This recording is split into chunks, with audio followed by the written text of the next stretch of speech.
স্বৈরতন্ত্র বিরোধী এই স্বৈরাচার বিরোধী আন্দোলনে দেশটা তারেক রহমানের এই লাগাতার 17 বছরের যে আন্দোলন, যার নেতৃত্বে ভারপ্রাপ্ত চেয়ারম্যানের নেতৃত্বে বাংলাদেশ জাতীয়তাবাদী দল শত সহস্র ষড়যন্ত্র থেকে আমরা উত্তরণ করে বিএনপিকে ঐক্যবদ্ধ রেখে আমরা এই আন্দোলনে সফলকাম হয়েছি এবং দেশকে ফ্যাসিস্ট মুক্ত করেছি।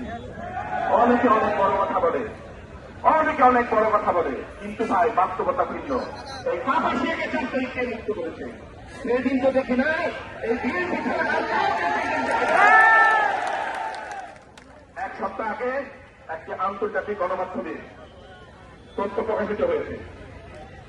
তথ্য হল যে এই যে আন্দোলনে সরাসরি রাজনীতিতে যুক্ত কোন দলের কতজন নিহত হয়েছে তারা এক জরিপ করেছে।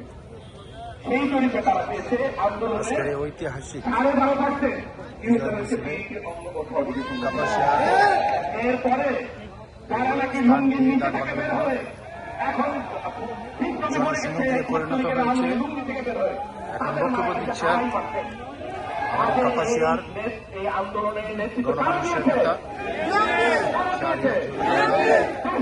কমেন্ট দিয়েছেন এই আন্দোলনের নেতৃত্ব